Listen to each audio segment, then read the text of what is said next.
welcome one and all to episode 30 of Titan Teatime. I'm Petter, and this is James. Whoa, 30? 30, yeah, 30. It sounds like a lot, right? Yeah, Uh, it really does. Man, today we are talking, or taking a look back and talking about the Royal Government arc of Attack on Titan. For most of my time of being an Attack on Titan fan, I've been calling this arc the Uprising arc, as I think most of us have. hmm But was it last year or something like that when it got like officially named the Royal Government arc? I think. Yeah, somewhere around there. Mm-mm. Which makes it, as far as my knowledge goes, at least, makes it one of two arcs that has been actually like officially named. The other one being the Marley arc. I think, unless I'm mistaken, I think all of the other ones are fan named arcs. That makes sense. Anyway, this arc, at least the way we're looking at it, is volumes 13 to 17, which includes chapters 51 to 70. And since this is a reread for both me and James, we will be bringing up stuff from throughout the whole series. So here's a spoiler warning for all of Attack on Titan, in case anyone hasn't read all of it. And getting into, I guess, I guess I'll kick off with some general stuff Okay. to begin, where we start to see Aaron's doubts and insecurities get more focused in this arc, and that's something that I value this arc for a whole lot. Because he's been, I don't know, I guess it's always been there to some degree, but it Yeah. hasn't been as much of it, or as it hasn't been there as clearly, I think, as in this arc. And that's something I really enjoyed, and we sort of start seeing the beginnings of sort of what Eren would become much later on in the story, I think, or like it's starting to transition into that slowly. Well, yeah, I totally see what you're saying, and the moment where he kind of punches himself in the face and says, "No, I gotta keep that kid down, that crybaby down." Mm. It's kind of, and yeah, he was feeling a bit sorry for himself. Oh, I'm not special. I'm not the chosen one. Yeah. That kind of thing. Mm. And so I understand why he would, want to put that away. But at the same time, this, kind of a bit whiny, troubled kid is part of Eren. Mm. But at that moment, he kind of pushes it down, like suppresses it. And that could be, a little bit of a dose of what happens later on when he, Oh yeah. in the Marley arc and further, he Mm. kind of suppresses that side of himself, Yeah. instead of being, the, I guess, whiny kid, or I don't know, like being the more sympathetic person. He decides to uh, take it all on himself and not have all these doubts, or Mm. he still having the doubt, but suppressing those doubts. Exactly. Yeah. I think you're absolutely right there. And another thing, just general thing that I really love this arc for is just how much new information it gives us. Especially about Right. about Titans in general, and it's just such a obviously it's still leaving some or a lot of stuff for the Marley arc, and of course also for the War for Parity arc to reveal, but still, like, no arc before this one I think gave us as much as this one in terms of just new information and new, like, truths, I suppose, about the Titans. Absolutely. And that's what makes rereading this arc so satisfying, is that we understand all of these pieces now. I Hmm. mean, it's the same with rereading anything, but this arc in particular, as we see the ramifications of the previous arc, we notice, how they put these pieces together, and what some of these puzzles that they can't quite figure out right now, what they actually mean. Hmm. And I don't know, it's really fascinating to have that lens as you read it. But yeah, at the time, they were really, really big reveals. Yes. Some reveals we had already guessed, I'd imagine, like, oh, the Titans are actually humans. Oh, who saw that coming? Right. Uh, but there's more details about kind of how right. how we go from humans to Titans, and all of Yeah. that is more delved into in this one, at least. Well, and not, I mean, that's a big piece also, but I think for me the biggest one was the history of the Rice family and Mm. the founding Titan, and how the king kept the people basically enslaved there It's because they believed it was for peace, and we understand better now after the Marley arc and so forth Hmm. what that really means. But at the time, it was probably quite frustrating, confusing. Like what does he mean by keeping them captive or hostage to Titans is or at the mercy of Titans is actually peaceful for the world? What does that mean? Right. So it was very upsetting at the time, but reading Yeah. now, it's just like a new light. Definitely. And yeah, you're right. It definitely, like, for one, it absolutely gives us a lot of information on literally Titans, but it also, as you said, like the Rice family, for example, we get a lot of information there. Mm-hmm. Since the royal family obviously is very crucial and important to Titans and Titan powers and Mm-hmm. stuff like that. And on that topic, we also got to learn a lot about the Ackermans, which are also not literally Titans, but very still related to Titan biology or like in some way, Mm. Yeah. which also I think is really interesting. But I guess we can touch on some of this as we go through the discussion potentially. Oh, But okay. Okay. Sure. unless you had something about that specifically there that you. Well, I guess I'll just say that while we do get a lot about the Ackermans in this arc, and it's really the only arc I feel like we get a good amount of information, Mm, I still felt like I wanted a little more by the end of the story, about the Ackermans. Why were they the way they were? You know, th- for some reason we understand there was experimentations on their bloodline. right. What went into that? Why is that the case? And I mean, that's just one of those story points that's not necessary for the overarching story.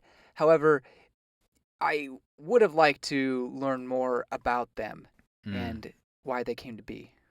But true. oh True. well. That could have been interesting actually. Yeah.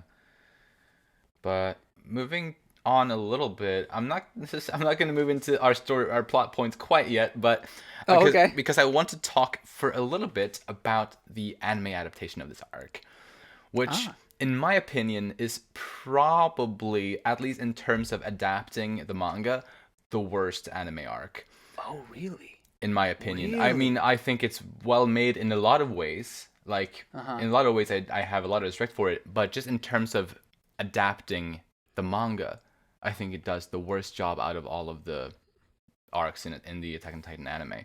Interesting. They skipped so much, especially from the first two volumes of this arc, 13 and 14. But I feel like they skipped stuff from all of the volumes, more or less.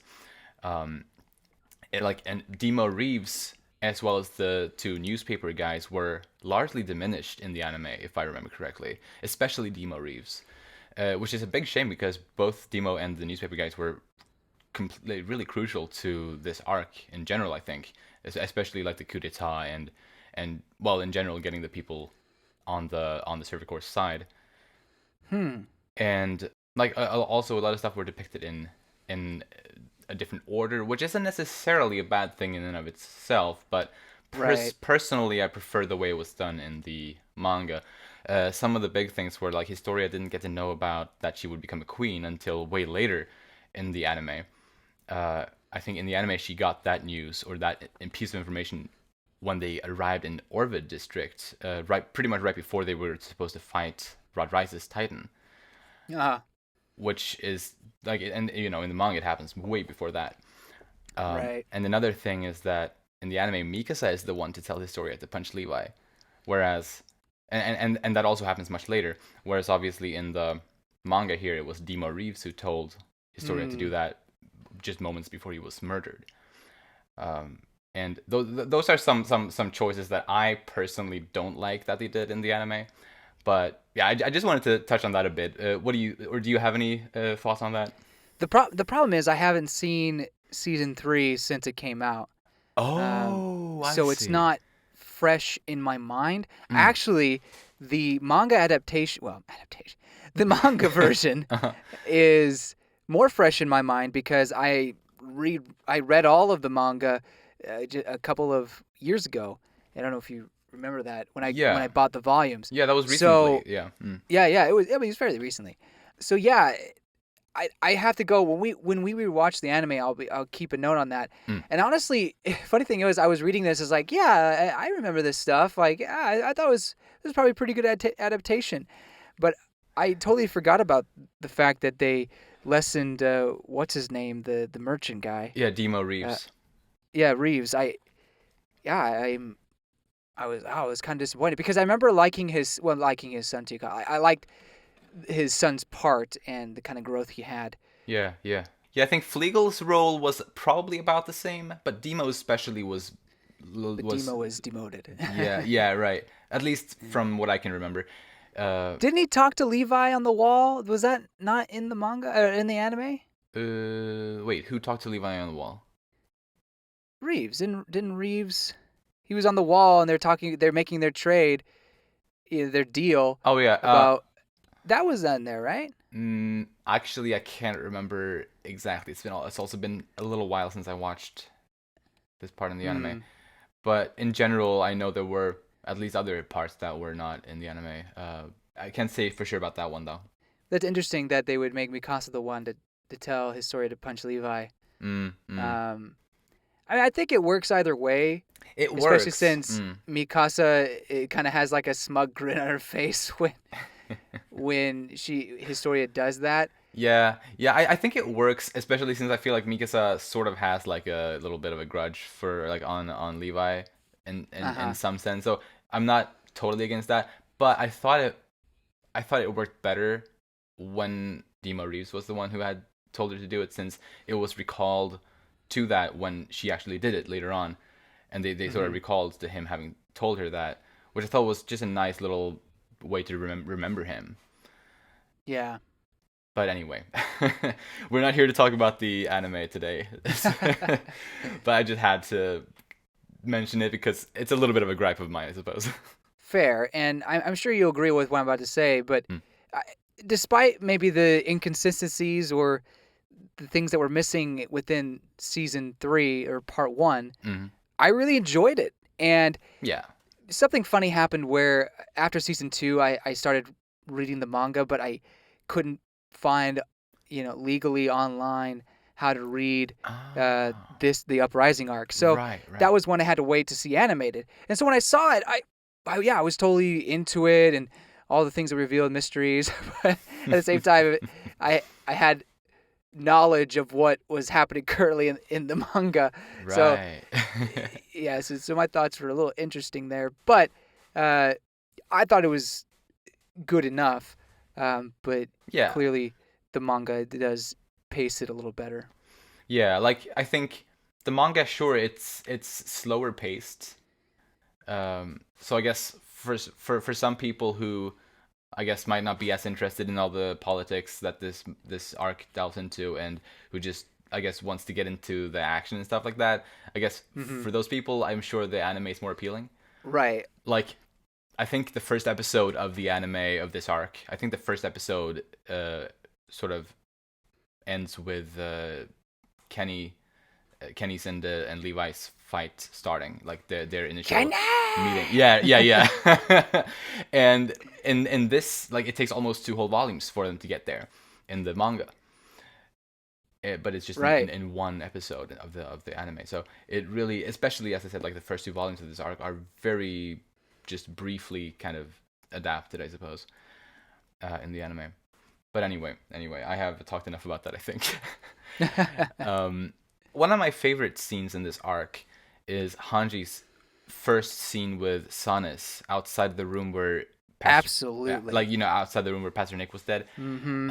Like it's just such a great scene where like throughout it, Hanji starts to pick up and realize that Sanis and the interior military police were the ones who had tortured and killed Sanis, or Nick, sorry.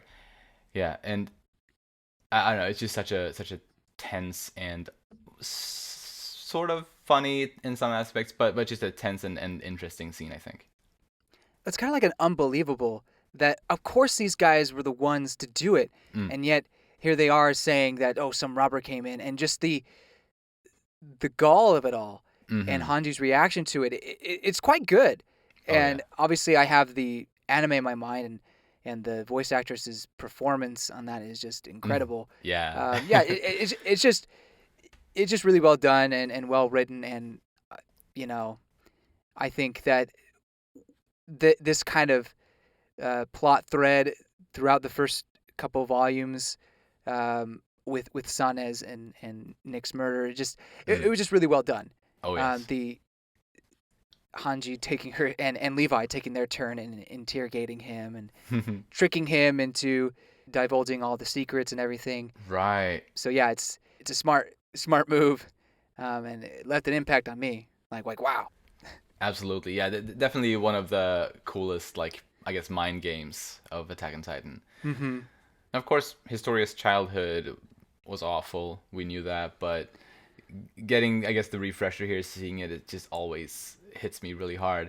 And It really I think does. she's definitely up there, with Zeke and Reiner, sort of, I guess, competing for the worst upbringing prize or whatever.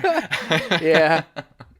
I'm sure there's many characters in Attack on Titan that had terrible upbringings or terrible childhoods. True. But Mm-hmm. but yeah, it's it really makes you feel for her. Yeah, I talk about an emotional connection. Like, for a character who really was just kind of this goody two shoes type of girl, she gets this kind of sobby backstory. I mean, in the good way, and then you really get to see the true her. Yeah. And yeah, so I like this backstory for a few reasons, other than it makes me feel sad. But one, you see just how much she yearned for love, or yearned for that parental, familial love, Mm-hmm. and any sort of human contact was an improvement for her, which is so sad, right? Yeah, so sad. The mom flings off her, and she's like, "Wow, my mom, one, acknowledged me, but also touched me. Yeah, progress." And then the whole thing where she yells at her child, I never gave birth to you." Like, no child should ever hear that. No. I mean, if anybody reads this and does not have sympathy for Astoria, like, you're a monster. Like, come on. Yeah. No, it's such a horrible thing she had to go through at such a young age. Mm-hmm. And on top of that, having to witness her mother, like seeing her mother's throat get slit and right in front of her at age 10, or I think she was 10. Like, it's also another incredibly traumatizing event, obviously. So yeah. Absolutely. Yeah. And having to also assume this new identity in a way at that young of an age as well, and like basically being forced into that is also really bad. Yeah, it's a little strange that they would force her to. Well, one, I keep doing like 1 and 2. I need to stop doing that. I realize sometimes you do 1, and then you don't do 2. I never say 2. Yeah, I've noticed that too. Anyway, it sorry. really bugs me. It's all good. So, with Historia having to hide that identity, it's really tough. I get that, and I feel for her. But why did it need to happen? I guess keep her protected, but why not just have Rice own up to it? I guess I didn't understand at the moment why he wouldn't, after having all his children die, why he wouldn't be like, wait, surprise, I had a child with another woman. So we need her alive. I'll keep her. Like, why not? Why lie low? I guess worried that Grisha would come back? Maybe? I suppose that's a possibility, actually. I hadn't thought about that. But I guess that is possible. But also, I guess it is shameful, I suppose, to him to have an illegitimate child with a mistress. Sure. But at that point, he's kind of up a creek without a paddle, if you know what I mean. And I don't know. He was able to spare her already. Why not just go the full 9 yards? Yeah. And anyway, I also find it interesting that, well, not interesting, but I didn't understand at first why they had to kill Historia's mom. But from what I gathered by the end of the arc, it was just normal military police stuff. Just well, at least this section of the military police, you know, cleaning up the mess that the the true royal family may have left. Hmm. But I guess, and they were going to kill Historia too, but that's when Rod Rice stepped in. I just don't understand exactly why at that moment they were like, yeah, we're going to kill her now. When the walls came, or the walls had just come down, this tragedy with Rod Rice's family. I guess he had kept that secret, didn't he? For some reason, like Probably. he didn't Yeah. let people Right. know yet Mm. that his family had been killed. Okay, I forgot about that. Um, Well, I also, or when I read about Historia's backstory, I sort of got the mhm, idea that I feel like it does make sense for it to be partially because Rod had recently lost his entire family. Like in mhm, some way, it makes sense to be because of that. But also, when you had only gotten kind of Historia's perspective of it, it gave me the impression that it might have been because she had recent or relatively recently had the event where she tried to hug her mother and she was shoved away, and her mother was very upset because of that, and she maybe she sort of made a fuss over it or something, like it became a mm, bigger deal, and that maybe awoke something that or started the process that would lead up to this potentially. maybe. I don't know. But yeah, yeah. I guess speaking of the deeds that the interior military police did, like preventing a bunch of people from doing various things and killing and torturing and questioning people Mhm. within the walls, something that is never explicitly stated in the books, but which is, or at least not that I know, but which is at least stated in the character encyclopedia book of Attack on Titan, Hmm. is that there's a little bit of a I guess montage, quote unquote, where we see a page of a couple of people that were killed by the military police for doing various things, and there is a couple or a pair who built a hot air balloon, Right. and those are Armin's parents, or those were Armin's parents, Oh, what? according to the character encyclopedia. Uh, Is that so canon? yeah, yeah, it is. Okay. All right. At least as far as I know. So that does explain why Armin was living with his grandparents, or at least with his grandfather, Jeez. at the time, when they were younger. Yeah, yeah. Mm. So yeah, and Wow. it makes perfect sense too, because Armin was always talking about the outside world, so it makes sense for his parents to Sure. sort of have that desire too. So they would build a hot air balloon, so they would be able to fly over the walls and see the outside world. So it really makes a lot of sense, and I think it yeah, it's just fun how that kind of, I guess, explains Armin in some ways. Right. And there was another instance where they mentioned someone, or the newspaper guy mentioned someone had tried to dig underneath the wall, Yes. and they were silenced because of that. And that got me thinking, along with these instances, why were they so vehement about that?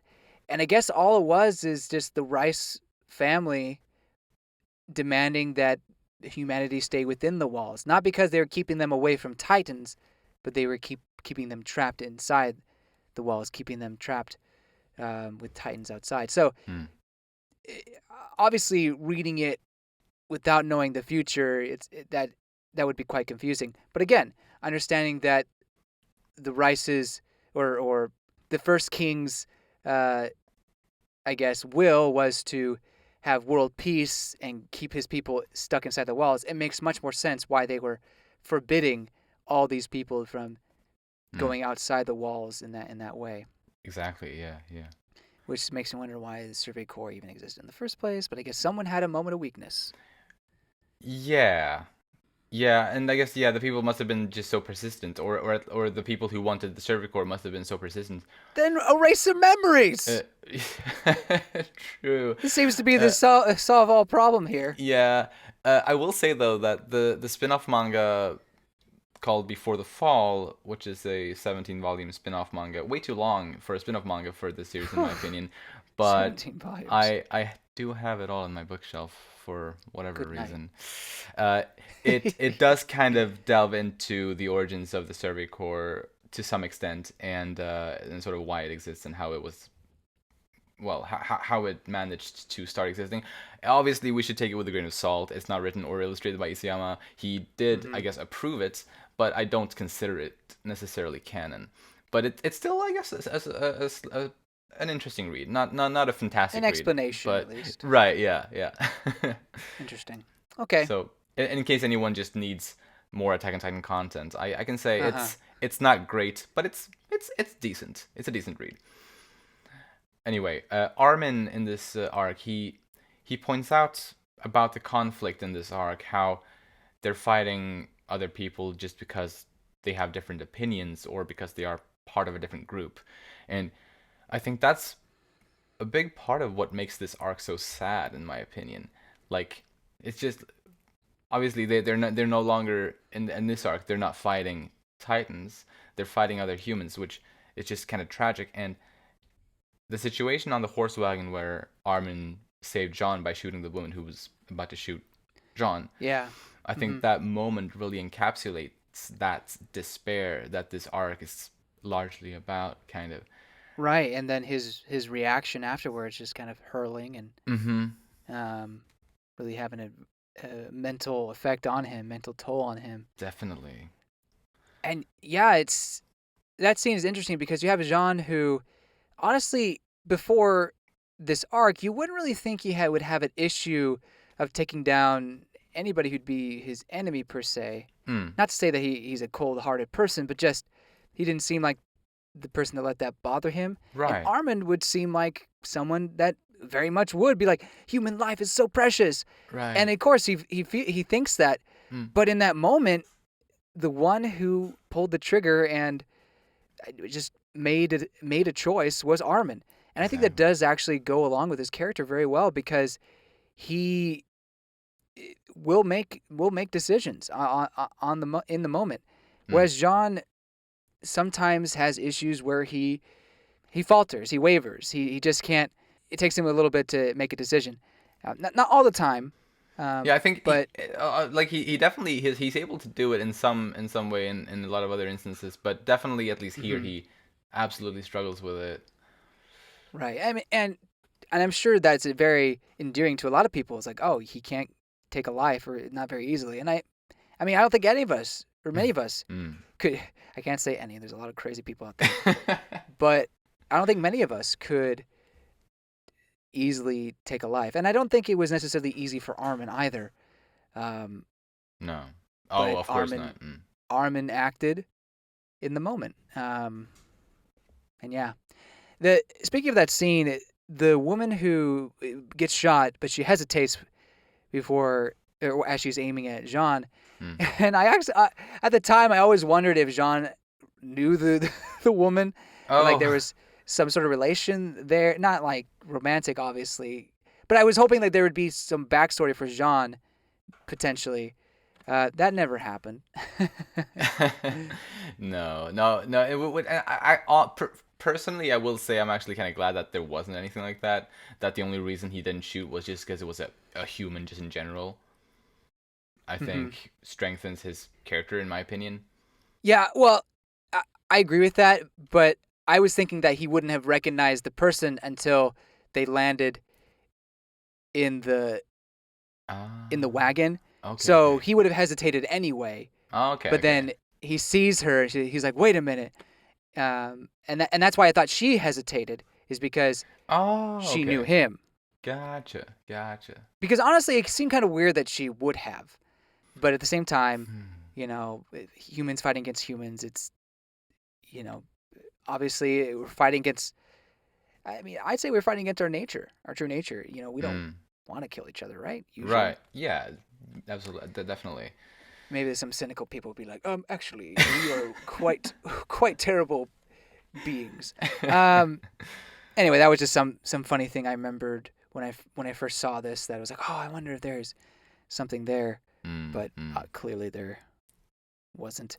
That is such a mean cliffhanger, by the way. Like, oh yeah, ending that chapter with supposedly Jean being shot, and then leaving us hanging for like a couple of scenes after that. Right. It's It's Well, and the yeah, way man. that they resolve it, like you see Armin barfing, and then Mm. Mikasa goes to someone and says, "It's your turn." You don't see who it is Uh-huh. until the next page, and the Jean is right there. It's like, "Oh, he's okay." Yeah. You know. Even James was glad that he's okay. Uh, I never said that.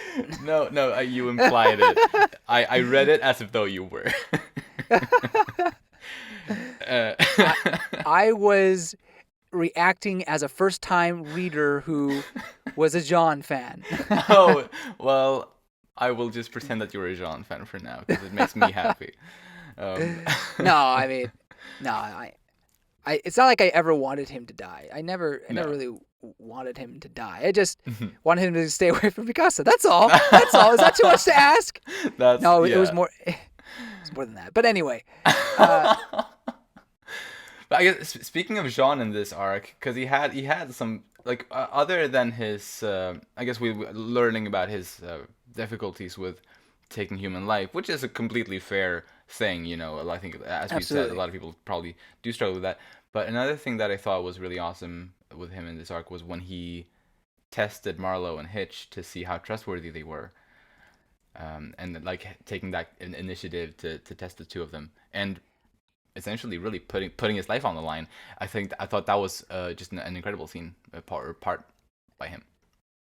I have mixed feelings about that Oh, because on the one hand, yes, we without a doubt know Marlowe's and Hitch's intentions aren't bad, and they can trust him. But also, he just hams it up so much that I don't know. I know it's his character, but it's just too much for me. really? And yeah, and I don't know. It also seemed like he was trying to impress Levi a bit after messing up as bad as he did. Um, she's like, "I got this." I don't know. For some reason when I first saw that scene in the anime, I kind of had like an adverse thing because I was like, clearly like this is all a charade. Um, Mm, mm. but anyway, but at the same time, like I like the fact that they cleared Marlowe's and Hitch's names. You know, could trust them, Right. and yeah, like it was fine. I just the way John went about it just was kind of rubbed me the wrong way, just a little bit. But Okay. Okay. I yeah. guess I should have expected that from you. It's just his Hmm, horse hmm. face, you know. I just want to take a stick and whack it. No. When Hitch did it, I was like, "Woo!" I'm kidding. I'm kidding. I do love that face though, or that panel when he. Yeah, yeah. It's just funny. It's great. Another test from another character in a very different situation in this book was when Pixis essentially tricked the leaders of the Walls into revealing that they weren't quite fit to lead, and it's just such a like it's also a great mind game, I suppose. Speaking of the previous or earlier with Hanji and Levi tricking Sinus into spilling the beans. This is another mind game I think that also really paid off, obviously, and it was just a blast to watch it. There was a lot of Uno reverse cards Yeah, in this arc. You know what I mean? yeah, yeah. Like no you or those kind of things. You Mhm. fell into my trap. Yeah, And I really like it for it. Like you know, it was just one mind gamed out after the other. absolutely. And Darius Sackley's shit machine will never cease to amaze me.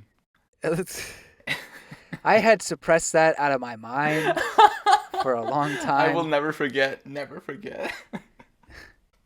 Even when it came up again in the War for Parody arc or whatever arc Yeah. that is, Uh huh. the I just was like, oh, I wonder what that chair is for. Did not, and I didn't like think hard about it. Just like don't don't remember. It's so messed But up. unfortunately, you can't forget when you see it on those pages. No. I think that was somewhat censored in the anime. Like they didn't show the Yeah. whole I mean, you kind of had to censor it in the imagery of end. that. Yeah. I love it though. I mean, I hate it, but I also love it. Well, it's again shows Isayama's kind of dark comedic side. Like in Yes. this this arc, along with the other arcs as well, you can see so many comedic moments. And that's another instance where it's like, oh, Isayama doesn't know comedy, or he shouldn't be writing comedy, or he never had comedy. It's like, what are you talking about? Yeah, What legit. story have Yeah, you been reading? right. Yeah, I guess let's talk about some of those comedic moments. Oh, sure, I have plenty. My one of my funniest moment is when they're doing experiments with Aaron, and at the very end, towards the end of their experiments, they're trying to pull Aaron out, and his face is just like falling apart and horrendous. Yeah. And Hanji's like, "Oh, what if you do this?" And Mikazu's just like on the edge to stop. Yeah. Another thing that always gets me from that scene is seeing Aaron sitting on the ground building like the structure for a house or like the poles and stuff. It's just such a cute little panel of Aaron building a house by himself. It's like, that's another part that was cut from the anime, which I think is a huge shame. But yeah. And I guess I will touch on the Hanji and Levi torturing Sane's bit, which is horrible, but it's also very comedic in a lot of ways. I think as like Absolutely. Hanji is like, "Oh, I don't have a lot of experience with this, so you'll have to excuse if I like the way my methods of pulling out your nails or whatever."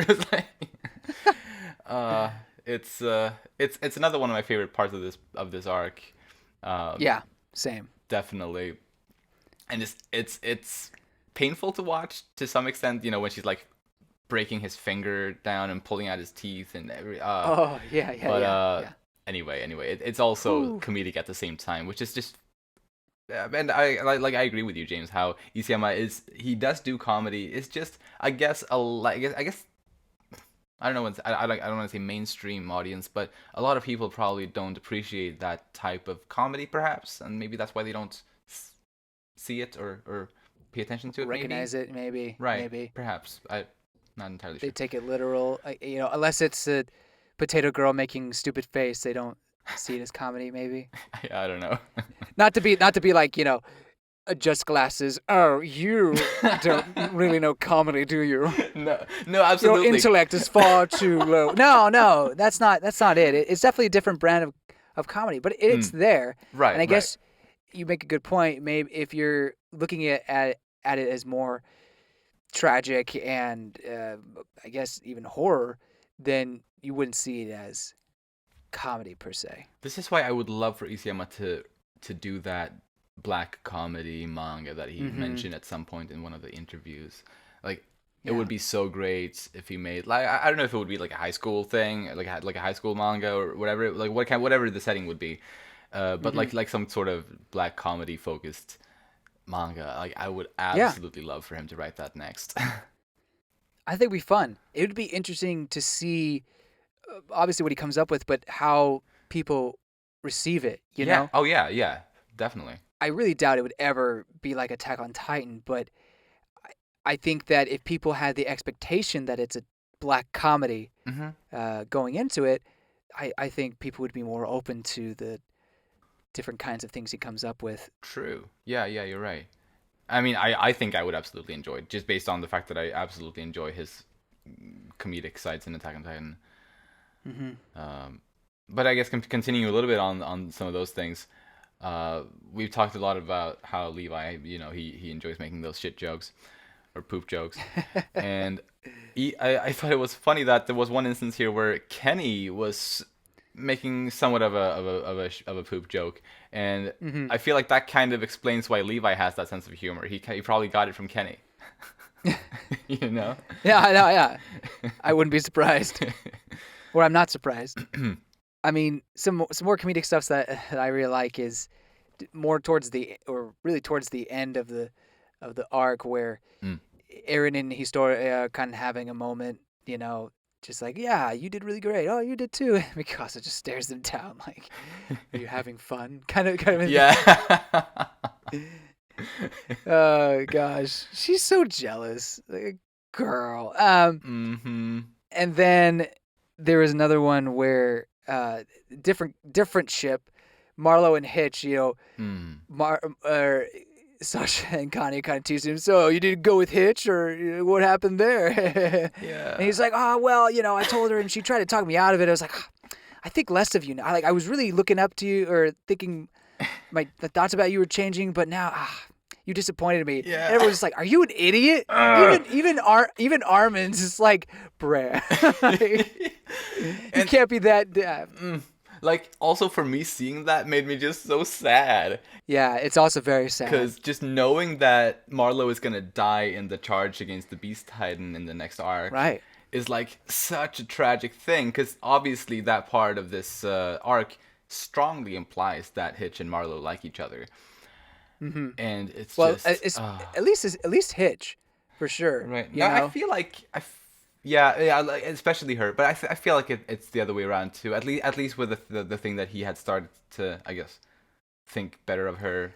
Yeah. And, like, well, maybe things. it's just one of those things. Yeah, maybe it's one of those things he just hasn't fully recognized, but he kind of has. Right. Kind of has those feelings inside. True. And I guess if we are not only thinking about that moment specifically, if we take a look at the moment right before his death, she was the person that he was thinking about right before he was killed there. So it is incredibly tragic.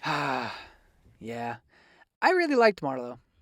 I guess we'll talk about him come next arc.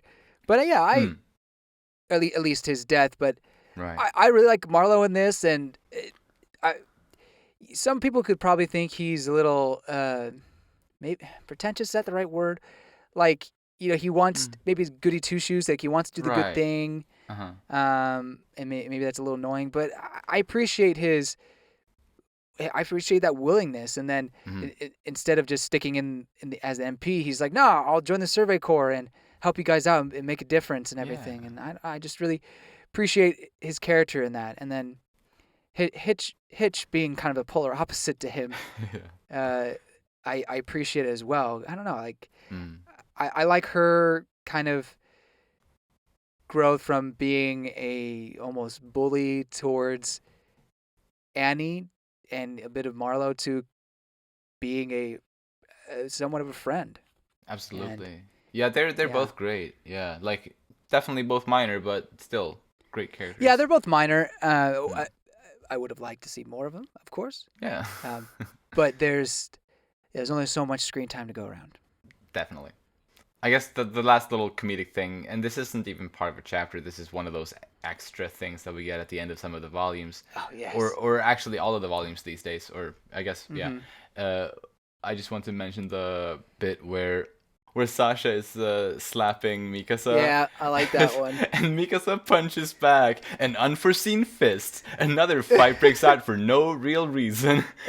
And just how that's like obviously like a little nod to, I think it was volume 8's bonus pages where Sasha slapped Reiner, and it was like a very similar thing, except Reiner didn't punch back. But it's just I love those, like both of those are just so great. Mikasa kind of has like a Anya face when she punches her.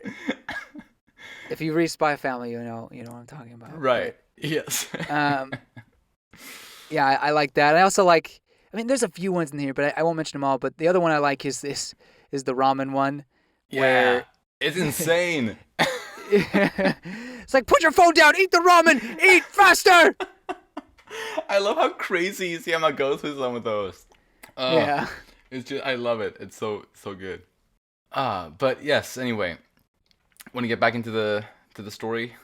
Sure. We get introduced to a few characters in this arc. One of them being Frida. Yes. We see bits and pieces of her. But I think for me, when rereading it, I understand better how she was reacting and talking to Grisha when he comes into their sanctuary area. Mm-hmm. I remember being really upset with how she was answering him. I mean, I still don't agree with her answers, of course, but it's less that it's Frida, and it's more that she's basically possessed by the will of the first king. Absolutely. Beforehand, according to flashbacks that we get, which we'll talk about, it's she was going to try to to kill all the Titans, like remove the Titans from existence. And when she got Uri's power, like she succeeded him. But unfortunately, that king's will is just a little too powerful. Yeah, yeah. So anyway, but seeing how much of a kind person she was to Astoria, and being kind of that motherly figure to her, or I guess sisterly in this case, Right. figure to her, so important. And it's just a shame that, in her own sense, she was kind of a tragedy of the broken, messed up system that they're living in. Definitely. Based on what's said in this volume, the burden of being a god. Right. I guess speaking on that burden, or God, I guess God stuff, I guess we could talk about Kenny. Yeah. And kind of his dream. Because when you see Kenny, he just seems like this wild guy who doesn't care for anybody, maybe even a maniac. But as you go about, understand who he is and what his true dream, I guess, was, you see a person who, I don't know, he strives for ultimate power in order to become compassionate. And you don't really see that, right? I mean, usually when people want this ultimate power, they want to rule over everybody. But in Kenny's case, he felt like if I had that kind of power, then maybe I could finally feel compassion. I was like, wow. Yeah. That's interesting. Absolutely. And I think while that is true, I think another part of it is also because he comes from such a low class background, or such a Right. disrespected background, where Mm-hmm. he feels like he needs to kind of make up for it by attaining that high level of power and influence. But Yeah. I still agree with you. But I think it's like a combination sort of those reasons. Yeah. And No, it for just sure. it makes him such an interesting character. I will say I enjoyed his character far more on this read through that I just had of this arc than I have ever had before. I Like feel the same. his speech that he had to Historia in the Crystal Catacombs, for example, as he was holding Rod Rice. Aaron. Oh, Rod Rise. Oh, yeah. Yeah, he was holding, and he was also slicing Aaron's forehead, like that whole part. Anyway, Right. uh, he was basically speaking to Historia there for most of that, if I remember correctly. Mm-hmm. Was, in my opinion, such a strong speech, and it really made me appreciate his character a whole lot more than I had ever before. And I will say, just a brief tangent, I read this arc. Well, I started reading the manga immediately after season 2 had aired, Mm-hmm. and then I actually started from the beginning of the manga because I'm a completionist in that sense. I wanted to read the manga from the very first chapter, so I started buying the Show volumes, off. and and I'm kidding. I read from the start, and obviously pretty quickly I got up to this part, and so this arc was the first arc that I read, which was brand new to me, Mm. and that was the, like, before today, because I read this whole arc today in preparations for this discussion, but when I read that arc back in 2017 for my first time, that was the only other time I had read this arc before today in the manga. I have watched the anime adaptation a couple times, Uh-huh. but obviously that is still, in my opinion, the worst adaptation. It doesn't actually do the manga justice quite as well as all of the other adaptations of the arcs. Mm. So just rereading this arc today just refreshed my mind on so many things, and one of those, one of the biggest things, absolutely, was Kenny and just his character, and I definitely found a whole new appreciation for him. Yeah, for sure. And I like what we learned about the Ackermans. I like, yeah, just like I said, his dream, and then having kind of those dreams dashed when he finds out that it's impossible to obtain the same power as Mm, Uri and Frida and whatnot. yeah. So yeah, it's kind of tragic in that way, um, but I think that's what makes his character interesting. Is Yeah. he's kind of a tragic. Now, I'll admit he's not my favorite character, as we've already established, like in our top 10 characters, whatever. Yeah. But I have appreciation for the role he plays, and um, kind of the plot points that move forward because of him. Absolutely. He is very crucial to this arc. And Hmm. while his presence in the story is short-lived, I think he makes an impression, I think, on a lot of people. And Yeah. another thing that I refreshed my mind on, and sort of that I had actually forgotten, was that Jean did kill one of Kenny, or at least one of Kenny's men during the Right. Crystal Catacombs battle. And because I know back, maybe it was especially during our early episodes, back when we were talking about the new chapters as they were coming out on this podcast. Hmm. I think we were all sort of talking about how Jean had never killed a human and how that was a struggle for him, if I remember correctly. Anyway, at least I think I was under that impression. At least. Oh yeah, yeah, Um, yeah. No, I'm there too. I was mm-mm. there too, and I think he did still struggle. It's Right. just But at least he had done it before. I just yeah, yeah, thought yeah. that when it happened at the harbor, because I think I was under the impression that when he kills one of the people, when they were fighting against Flock and Flock's men, I suppose, at the Hmm. harbor there, I think I was under the impression then that that was his first human kill. Turns out it wasn't.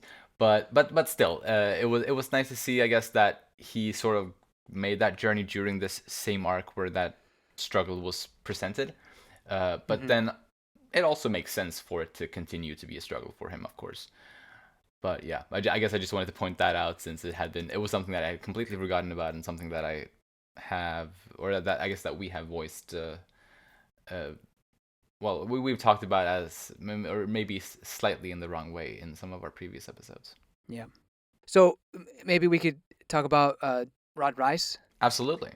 Rod Rice is as many of the quote unquote antagonists are. Mm. They're not just one note in that I want ultimate control or I'm just evil or anything like Hmm. that. And Rod Rice, it can be viewed as a kind of sketchy guy or Yeah. behind the shadows type of person, Mm. But Rod Rice is interesting because he was never bound by the will of the first king, but he at this point in the story is kind of bound by it. He like Mm. meaning like he himself chooses to be bound by it and believe in it, even though when in his youth he had wanted to potentially destroy all Titans Right. and try to use that power to do so, but he basically has given up and come to the grips that that's just not possible. Exactly. Yeah. Yeah. Because he is so interesting in that sense. Because his father had the founding titan, his brother had the founding titan, and his daughter had the founding titan, Yeah. and he was trying to get his other daughter to also get the founding titan. So like, it it makes sense, I suppose, since three of his close family members had it. It makes sense for Mhm. him to have that mindset. Mhm. But it's also, I guess, he is a coward in some aspect because of him trying to force Historia to take on that burden instead of himself doing it. Right. I guess ultimately he Yeah. does do it, but that's only when there's no other option, kind of. Yeah. Um, And I agree that it is very cowardly, and he just uses the excuse of, well, it's not a very good excuse. It's like, my brother told me to pray. What? right. that's like that's like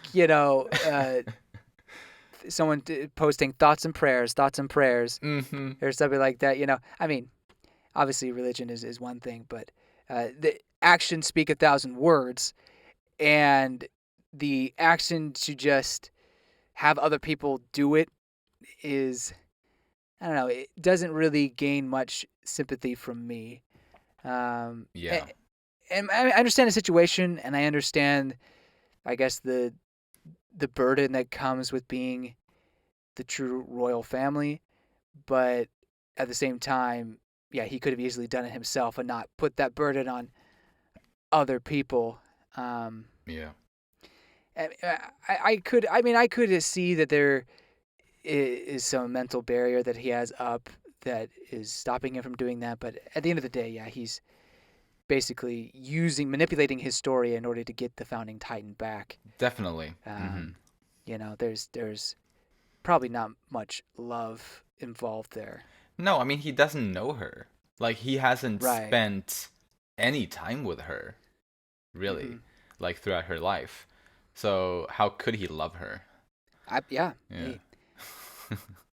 Maybe he could learn to do so, but yeah, at that point in time, he was not thinking for her benefit. He was thinking Mm, of his own, definitely. Mm. which led to a great moment for Historia, where she realizes that and she, flips him on his back and says, Yeah. I'll live for my life. And it basically says, forget all humans. I don't care. They could go to hell for all I care. Hell yeah. Uh, uh, but she was caught up in the moment because then she goes and grabs all the orphans from the underground and stuff like that. Right. And she Yeah. even admits, like, yeah, okay, I was caught up in, going with the flow with it all. Of course. But I really like that moment for her, kind of a coming to her own character, Mm. truly understanding who she is, Yeah. and I guess fulfilling the words of her friend Ymir in that Hmm. she lives her life with pride, or is proud of the life she lives. So yeah, Exactly. I like that. I love that dude. I will say, so I think I mentioned Hanji's initial scene with Sanes and Mm-hmm. the scene where Pixis's plan to I guess to trick the leaders of the walls. Like Mm-hmm. those two scenes were some of my favorites of this arc. But I will say my absolute favorite scene of this arc was absolutely that scene in the Crystal Catacombs with Historia, Aaron, and Rod, and I guess Kenny was there too.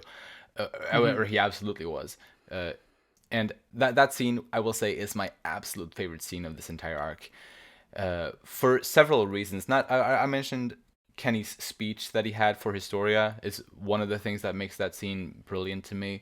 Another part is Mm-hmm. Aaron's breakdown that he has, like which Yeah. is he's really at his lowest, or well, at least so far in the story, at his lowest during that moment there. Mm-hmm. And then we have Historia being able to relate to Aaron as he's once Kenny removes his mouth thing that Mm-hmm. so Aaron can speak. Historia is able to relate to Aaron, which helps her. I think Aaron's word do speak to her because she's able to relate to those words, and it helps her to question her father and ultimately choosing to save Aaron. And and as you mentioned, I especially love how Ymir's words that are still in Historia's heads or in her head, Mm-hmm. like though those words were ringing stronger for her than her father's words, and mm. it helped her think clearly. And yeah, it's absolutely hands down my favorite scene in this arc. Easily one of my favorite scenes in the entire story, and just absolutely great. I actually cried when I read that part of the story today. Like especially when it was especially the part where Ymir's kind of vision, his various visions of Ymir and her and Ymir's words speaking to Historia, like that really got to me. Yeah, it is very powerful, and not just Ymir, but also Frida. I say Ymir was bigger, but Frida as well, Mm, because in that moment, I believe she's thinking about two people, Frida and Ymir, and so those instances are mm. true love. Yeah, People who actually loved her versus her father, who's just doing it to protect himself. You know, absolutely. Hmm. or protect the god that he believes in. You know, True, for sure. but along that lines and going back to Aaron, just that the flashbacks you get to Grisha and Hmm. what he did at the time you're first reading it, seeing it, you're like, what the heck? Like, this is terrible. And then you kind of come to grips that, okay, maybe this is all done for the good of humanity, but what? Like, what's the reason? How? Why? And I think you kind of really question who Grisha was. Oh yeah. And I mean, obviously he was a mystery up to this point, Mm. and I think I do think at that point people were kind of figuring, okay, maybe Aaron ate him or something like that, Hmm. and I think it was more or less confirmed, or it was confirmed in this arc. Yeah. But I think we also see the kind of this darker side, a side we don't fully understand in this moment, especially getting Historia's version of Frida and Mm. kind of relating to her in a way, or sympathizing with her, and then we see just Grisha just take her down and eat her and kill all the children. It's like, Yeah. how could I root for a person like that? Now, Uh-huh. obviously, we have the future understanding and I guess foresight that it's a little more complicated than that. Right. And yeah, so it's again another one of those instances where you read back and you understand why Grisha did it Hmm. and what basically led to those events.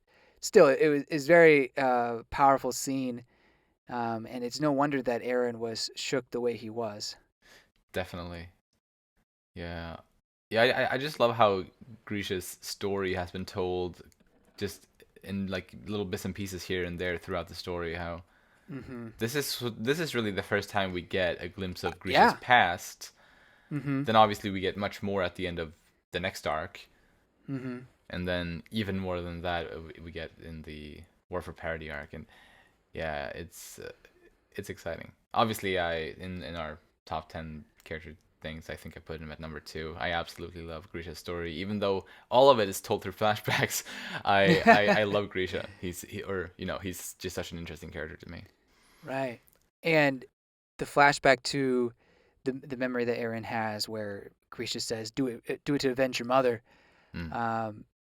It's quite interesting because we now know that Aaron was technically the one that allowed the Titan, the Dina Titan, to eat his mother. Yeah. And so I was thinking about that and just what Aaron had to do, force Grisha to kill the Rodrice family and whatnot, Uh-huh. and just thinking about that, and I think it's easy to say it's too confusing or it doesn't make any sense, and that's fair, but when you look at it as a circle, as we've discussed before, kind of like a time paradox Mm. kind of a thing. In order for one event to occur, the other event has to occur, and it's like a never-ending domino set where the dominoes keep coming up after being fallen down, and they just keep going in a circle. Uh-huh. And I think that knowing Aaron's character, I think he would have stopped the Titan from eating his mother if he had the power of Ymir, which he does eventually. But what stops him from actually doing that is because that moment is the catalyst to start all of this, to potentially stop the Titan's power from existing. Yeah. And so without that, you don't have the story, you don't have the end game where Titans don't exist anymore. Granted, you have 80% of humanity still left, but it wouldn't have worked if if Aaron would have stopped his mother, because he definitely had, or not stopped his mother, stopped the Dina Prince from eating his mother, because he definitely had the power to do so, and I think he would have if there was any other way, but I just think there was no other way. Yeah. So Yeah. anyway, No, I think you're right. that was just a thought I had, and and I think that's why it was important to bring up the Bertolt part where he's there, about to get eaten by Dina. Like, why add that in there? Because it gives a reason for Aaron to interfere. Exactly. Anyway, Yeah. hope that clears it up, because I mean I'm obviously still trying to understand it. Even though I was saying like maybe it shouldn't be something you should understand. I'm kind of like contradicting myself, but I do think that there is, I guess there is a resolution, an understanding to be had, even though it is complicated. Exactly. Absolutely. I mean, as soon as you start dealing with time paradoxes, obviously it's going to be complicated. Right. But at the same time, like it makes sense as far as sense goes with these sorts of things. Right. And that's why Aaron had to step in to make sure Grisha did what he did, because it was just needed to reach that end. Right. Otherwise, his mother's death would have been in vain. Yep. Absolutely. I guess another news. Well, it's not news at all, but great segue. I nailed it. Anyway, we get everybody's favorite Flock introduced in chapter 70. Yeah, he looks different. Yeah, I mean, his hair changes over the time skip, Mm-hmm. as a couple of characters' hairs do. But yeah, it's nice to see him, introduced into the story. I think I mentioned this before, but I can't help but think that it would have been so cool if he'd actually been part of the story since the Trost arc, since he should have technically been in the same training corps as the rest of the characters. But oh well. At least he's introduced here. Right. And in the last panel of this arc, we get our first glimpse of Zeke in all of his glory. It's pretty boss pose he's making. Oh yes. Putting on his glasses, incredibly ripped. Totally. Got a lunge kind of a pose. Yeah. Yeah. I love it. So yeah, man, makes me hyped to read the Return to Shiganshina arc. Yeah. We didn't even talk about the Rod Rice Titan, though. Mm. Like, talk about impactful moments, memorable moments. I mean, even in the anime, well, I don't think it was as big as compared to the manga. It still was pretty gruesome to look at. I mean, just the facial organs all being fully visible is so disturbing. Oh yes. But in this one, I think it's taller, and so you see all the bodily organs as well, like the torso. I think that's also over the wall in the anime. What was that in the anime as well? Okay, good. I think there's even an animation of the bodily organs spilling over the wall. I think. I could be wrong, but I think that. For some reason, I thought it was just the face. I don't know why. But I could be wrong. It has been a while since I've seen it. Either way, I think it's a very disturbing looking Titan, and I love it for it. Oh, of I course. feel bad that in our, top Titan design episode, I don't think we ever mentioned the Rod Rice Titan. Yeah, I think we missed it. And I think some people pointed out. Thank you for pointing that out, by the way. Yes. But yeah, that is definitely one of the most horrifying Titans, and it deserves a spot up there, I think. Totally. And what's I guess kind of unique about that Titan is that we only know it, or like we only know its appearance based off of like its whole like front of its torso and front of its face being kind of scraped off. We don't actually know what it, I guess, really looks like. Mm-hmm. Yeah. So that makes me just wonder, I guess, what would have had looked like if it hadn't been crawling against the or like across the ground like that. Good question. But yeah, it is anyway like a great, just gory, awesome moment. Mm-hmm.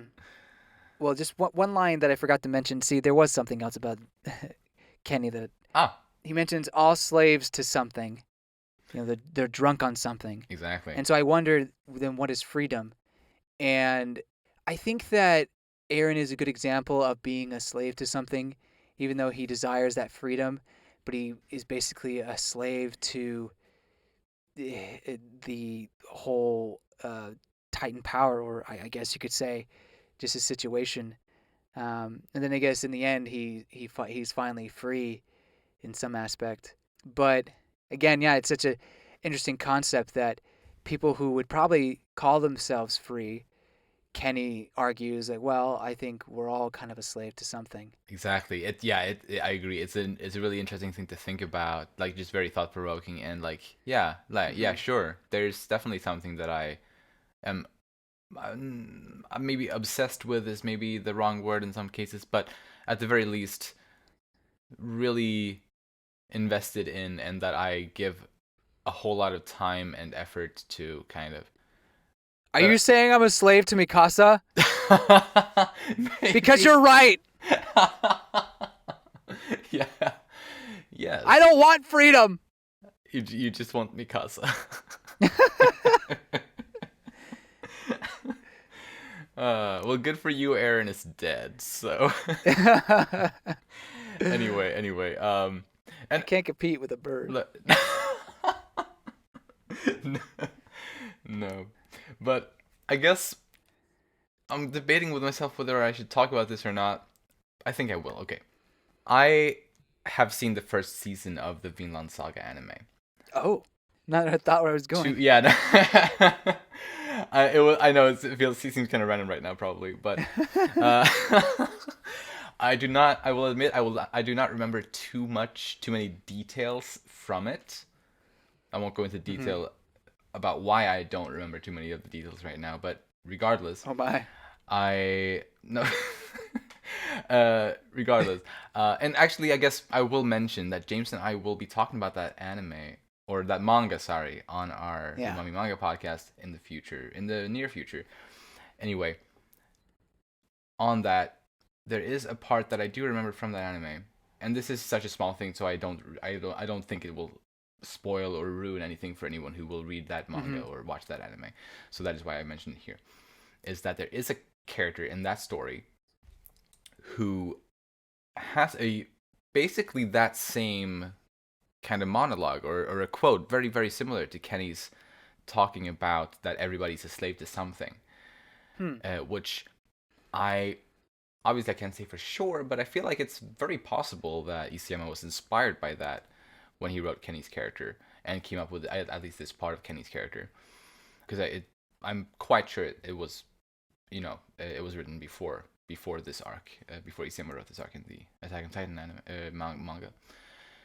So I guess I just wanted to mention that it's just, I guess, not totally original for Isayama, but still a thing that absolutely I really appreciate being in the Attack on Titan story, because it really, thematically makes a lot of sense to be part of this story, and with Kenny's character and Hmm. everything like that, it's amazing.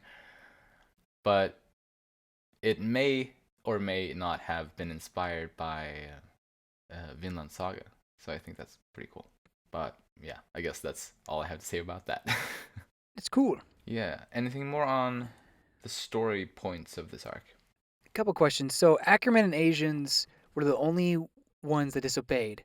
So I guess that means, as the story implies, there were other families that weren't technically Eldians that couldn't be controlled, but they were like, oh, "Hey, we'll keep quiet if you make us aristocrats." Is Exactly. that what it was? That's my reading of it. Like some of those leaders that were hanging out with the king, or the fake king. I think some of those were some of those people, because the guy who was put in Darius Sackley's shit machine, Hmm. he said something about how all of you people are slaves, like you are a people of slaves, but implying that he was not. So I think he was one of those people. So why did they come with? And by the way, it's King Fritz, right? Not King Rice. Like they changed their name, or am I Yeah, misremembering? no. So the Fritz family changed their name to Rice.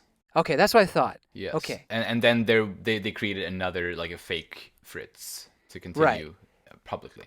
But they haven't revealed that yet in in the manga after this arc, right? Uh, Or well, no, I they feel like, or maybe I guess maybe or because I don't I know. didn't remember reading.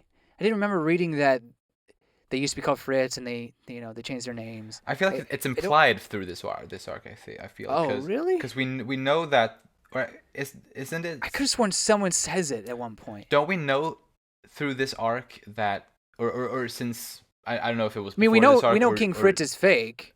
right, but didn't we also know that the Fritz family was the original royal family? Or am I thinking Mm, of something that we learned later on? I could be I think wrong. it's later on. I don't remember it being revealed Okay, yet. gotcha. That's why I ask. I see. But Mm-mm. because I could have sworn it was that way, and so I was confused why they kept going talking about the Rice family and not Fritz. Ah, Um, ah, ah. because in our discussions we'd always talk about King Fritz. Um, anyway, so why did these people who weren't Eldians go with King Fritz to parody and agree to be with these the Titans? Um, and I wonder if it was kind of a security type of thing where he brought these people and they would keep watch over the Eldians, you know? Hmm. Um, because why else would they agree to go with the king?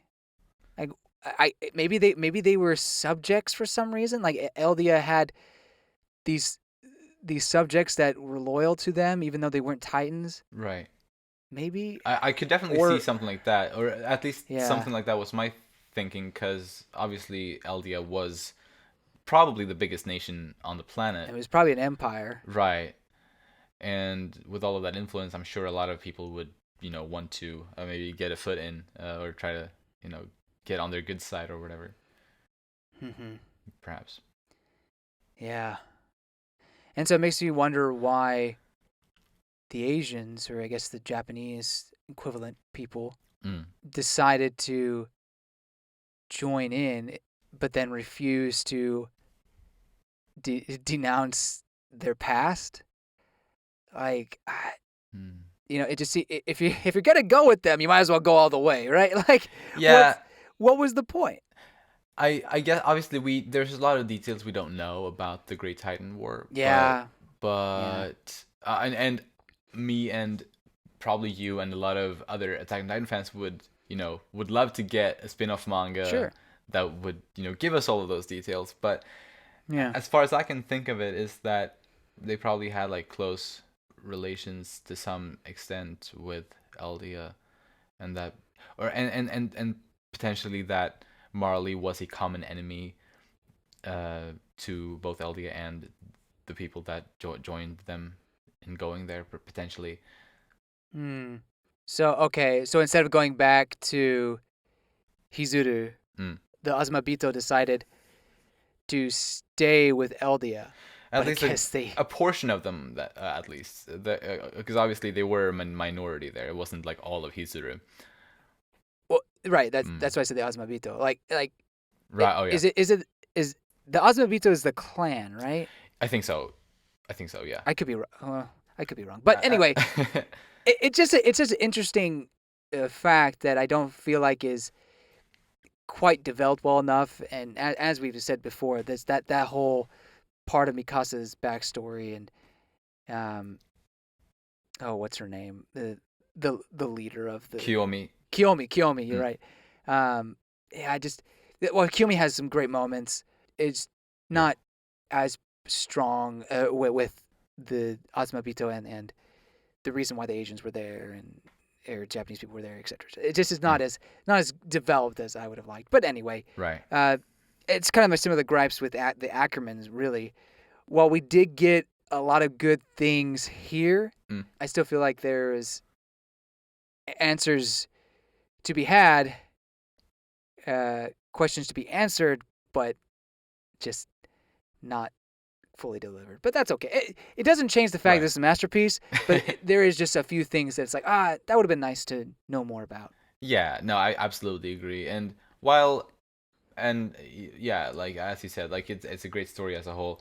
I really love it as it is. I don't necessarily need more, but I definitely wouldn't say no to a Great Titan War series. And I think a Great Titan War could answer probably all of that. Yeah, right, exactly. I really think it could.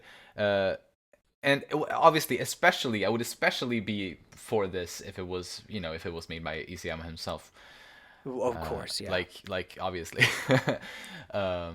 But yeah, it would be a blast. At the same time, as we talked about earlier in this episode, I would also love for him to do that black comedy manga, Right. whatever he does. I'm just gonna be on board for it probably.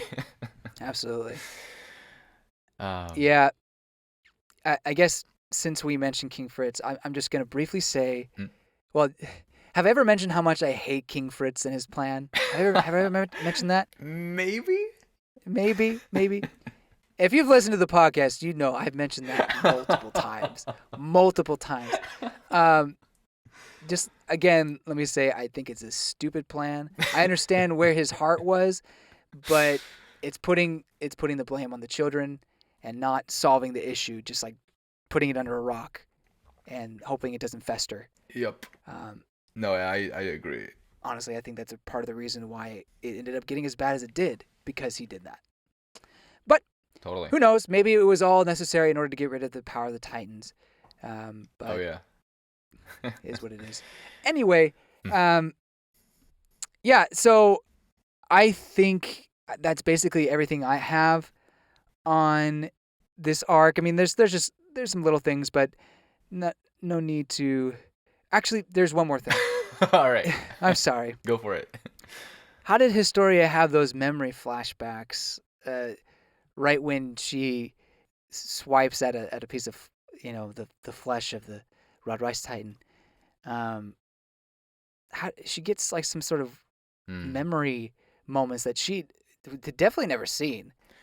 Yeah, I mean, the royal bloodline is ambiguous, I think, in a lot of ways when it comes to those sorts of things. Like, obviously, it is a fantasy story, like, Right. completely. And I guess I'm not thinking too hard about it. I did think about it, though, No, today when I no. read that part. I definitely did think about it a bit. And I don't know, like, Rod Rice's life technically ended there. Yeah. Her biological father's life ended, and maybe that somehow did something, like Titan slash royal bloodline wise, did something and gave her some visions. I suppose. I think it works. Yeah. I think it has to be just that father daughter connection plus the royal blood thing Right. going. I think so. Has to be that kind of stuff. Right. Yeah, but besides that, I won't mention anything else. I think I'm done with the smaller points. I have a couple of general things I want to mention, but Right. Then should we talk about our favorite character arc throughout these 5 books then for the next thing? And yes. I'll start by for me, and I don't know, maybe this is a no-brainer for most people, but for me it definitely was hands down Historia. And we see throughout this arc how she learns to be herself. It's kind of prominent already pretty early on, because I feel like it started slightly already in the previous arc thanks to Ymir, but definitely got more in the forefront kind of in this arc. And how I mentioned how she listens to Ymir's words instead of her father's words during her kind of inner struggle, which is just an amazing, or easily my favorite part of this arc. And then at the end, how she demands to fight on the front line against her father's Titan, and she is able to get that to happen. And on top of that, she's the one to actually finish him off too. It's just a beautiful, beautiful arc for her, and I don't think it's ever topped. Sadly, I wish it would have been by the end of the story. Or not necessarily even topped. Sadly, I was kind of disappointed in her character by the end of the story. Anyway, in this arc, she is my number one easily. So what about you? Oh, I mean, I agree. She has a really strong moment. Not so much at the beginning of the arc. Yeah, there's a little bit. It's kind of a little bit of a build up. Yeah, it builds up slightly, like slowly, kind of. And she has some of her childhood flashbacks, of course. But by the end of it, yeah, you're seeing a huge change in character, and really her becoming a person that she could be proud of, and a person that lives for herself, and that's a person who lives for others. Yeah. It's quite good, and I am tempted to put her at number one, but Oh. I just think about Mikasa. No, I'm kidding. I'm kidding. I'm not that much of a blind simp most of the time. No, I'm totally kidding. I think that there's 3 characters in this arc that are just done fantastically. Historia being one of them. Let me guess one of the others. Oh, go ahead. Erwin? No, actually. Okay, I mean, I think he'd be 4. I think just okay, cool. Because cool. I was waiting for one more moment. I think maybe this is too early, but I think the next arc, Irvin probably takes it. Maybe he definitely might. Anyway, sorry. Go on.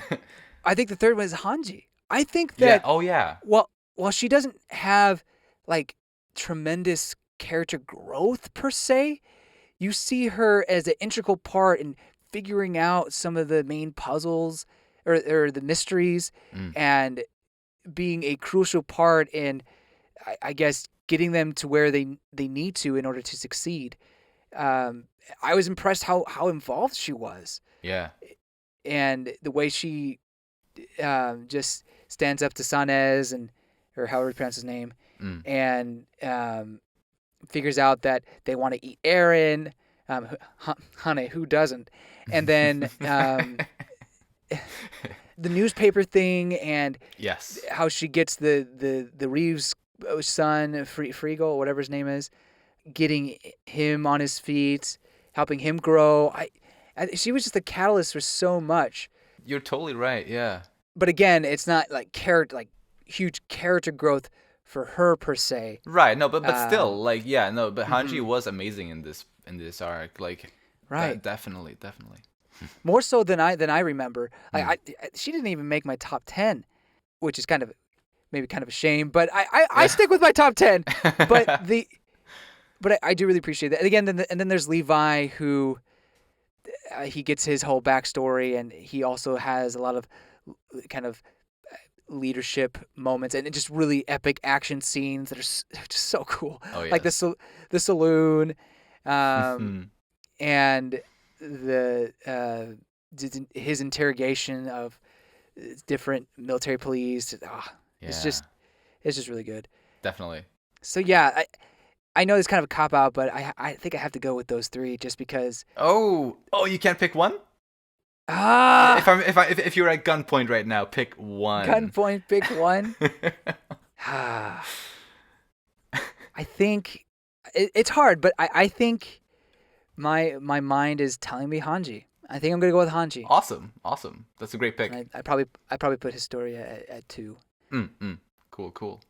Then, any final words before we round off the episode?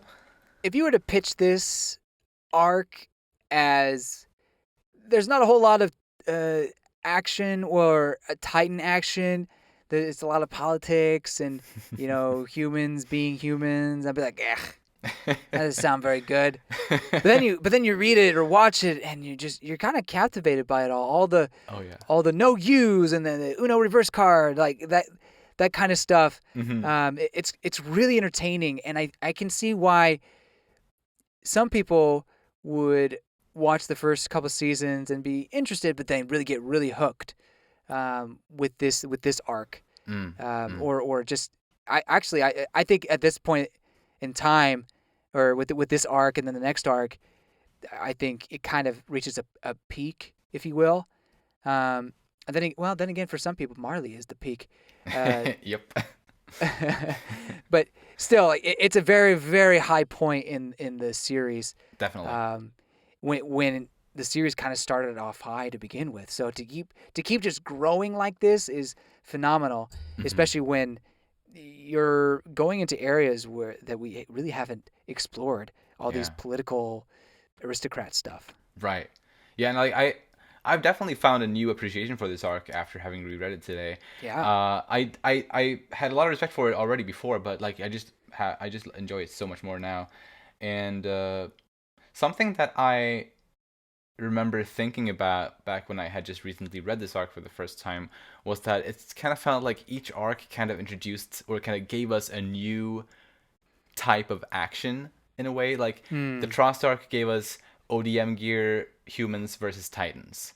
Then the female Titan arc gave us Titans versus Titans, or like Titan shifters versus Titan shifters. Then the Clash of the Titans arc gave us humans that aren't equipped for fighting Titans, which I talked about last month a bit. Yeah. And then this arc gave us humans versus humans.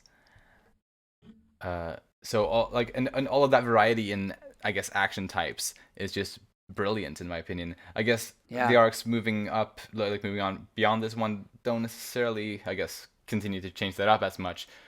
But I guess I just wanted to mention, I guess, all of that variety for the arcs up to this point. And on that topic, I guess we are now, at least volume wise, exactly halfway through the manga, on our reread. Woo! So that's exciting. Mm-hmm. And I had a great time rereading this today. Absolutely. You mentioned earlier that the manga's paced a little slower, and to be fair, yeah, there is a bit more dialogue, heavy moments. Right. But I don't know, five volumes is pretty long for an arc, at least as we've experienced trying to read this. But at the same time, I feel like it was always engaging.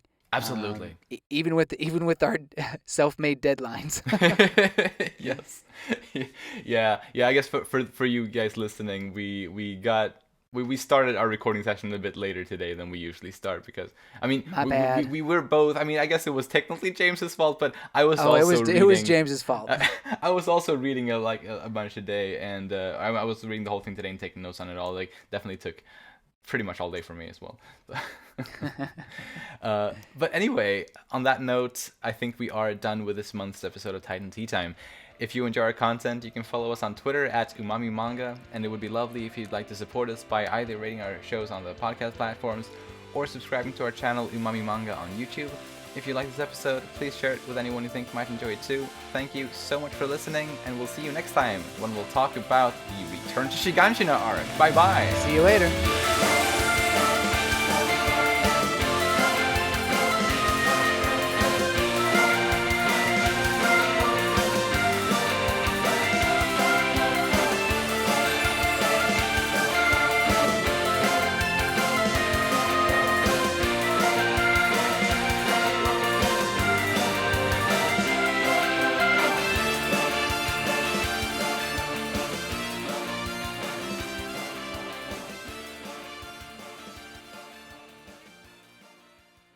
While we did get a wow, that was weird.